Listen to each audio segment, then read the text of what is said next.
अगर आप कनाडा आने के बारे में सोच रहे हो स्टूडेंट वीज़ा पे, तो आई वुड रिकमेंड कि आप बैक होम ईदर ग्रेजुएशन या फिर बैचलर्स की डिग्री करके आइए। उसके कपल ऑफ रीजंस है, राइट। फर्स्ट वन इज कि आपके पास एक सर्टेन मेच्योरिटी लेवल आ जाएगा अगर आप एडवांस डिग्री करोगे। सेकंड पॉइंट कि आपकी प्रोफाइल थोड़ी सी स्ट्रांग हो जाएगी एज कम्पेयर टू अगर आप सिर्फ 12th करके आते हो, ठीक है।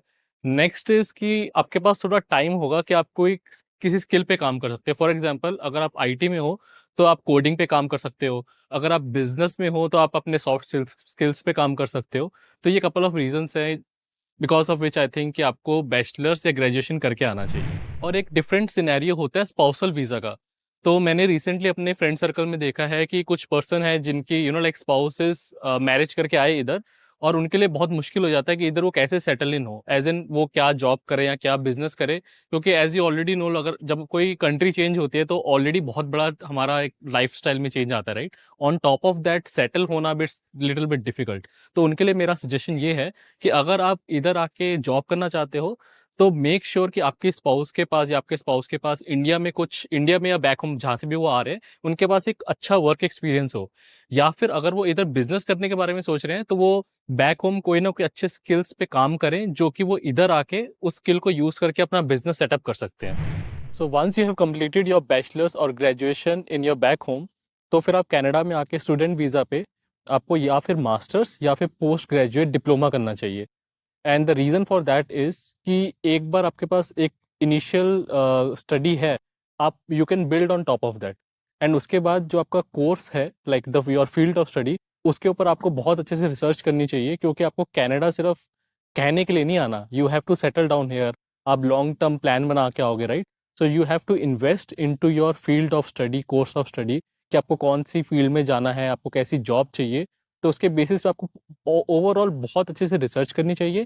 क्योंकि होता क्या है कि एक बार आपकी इधर आके स्टूडेंट वीज़ा पे एक बार आपकी मास्टर्स या डिप्लोमा कंप्लीट हो गया, then you shouldn't feel like यार मैंने कोर्स तो पूरा कर लिया बट मुझे पता ही नहीं है कि मैंने आगे क्या करना है, मुझे कौन सी कंपनीज में जॉब मिलेगी। तो आपको ये सब जो रिसर्च है, if you do that you will put yourself in a much better place as compare to others. क्योंकि रिसर्च के बेसिस पे आपको बहुत आप लॉन्ग टर्म प्लानिंग कर सकते हो। आप पहले से ही अपनी जो कंपनीज हैं या पब्लिक है, पीपल है जो कंपनीज में काम कर रहे हैं, उनको अच्छे से टारगेट कर सकते हो, उनसे बात कर सकते हो। उनकी लिंक्डइन प्रोफाइल देख के आप रिसर्च कर सकते हो कि आपको कौन सी स्किल पे काम करना है। So all this is very very important. एक बार आपका बेस स्ट्रांग हो गया तो आपका फिर फ्यूचर भी स्ट्रांग हो जाएगा। एक बार आप कनाडा आ गए स्टूडेंट वीज़ा पे या स्पाउसल वीज़ा पे, राइट, तो आपको थोड़ा सा मेंटली प्रिपेयर रहना पड़ेगा चैलेंजेस के लिए।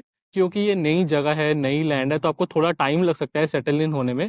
थोड़ा सा आपको पेशेंस रखना पड़ेगा। तो आप ऐसा मत सोचिए कि यार मेरे पास तो स्किल ही नहीं है, मुझे जॉब नहीं मिल रही, मैं बोर हो रहा हूँ या हो रही हूँ। थोड़ा सा टाइम लगाइए। इन सब चीज़ों पे थिंक करने की बजाय या इन पे टाइम लगाने की बजाय आप ये सोचिए कि आप कैसे अपने आप को और इम्प्रूव कर सकते हैं, कौन सा स्किल सीख सकते हैं, कौन सी चीज़ में आपको इंटरेस्ट आता है। आप ये सब चीज़ों पे अपना टाइम इन्वेस्ट कीजिए, आपकी एनर्जी इन्वेस्ट कीजिए। क्योंकि आप ये चीज़ सोचिए कि यार इतना ज़्यादा आप टाइम और एफर्ट लगा के और मनी लगा के आप दूसरी कंट्री से कनाडा में आते हो अपनी लाइफ को इम्प्रूव करने के लिए, तो you have to be positive person, right. आपको थोड़ा पेशेंस रखना चाहिए, टेंशन मत लीजिए। तो ये क्या, अपना हार्डवर्क कंटिन्यू करते रहिए, नए स्किल्स सीखते रहिए, अपने आप को इम्प्रूव करते रहिए, और इवेंचुअली आप फॉर श्योर सक्सेसफुल होंगे। All the best. अब टाइम हो गया मेरा घर जाने का, but keep in mind one thing, इधर सब कुछ खुद ही करना पड़ता है। Grocery, cooking, cleaning, laundry. So you have to have a good time management skill. वो उस पर काम करो। और सब कुछ सोशल मीडिया पे आजकल आपको मिल ही जाएगा, तो आप रिसर्च कर लो कि आपको कहाँ रहना है, किसके साथ रहना है। सो ये सब चीज़ें भी ध्यान रखना। बाय।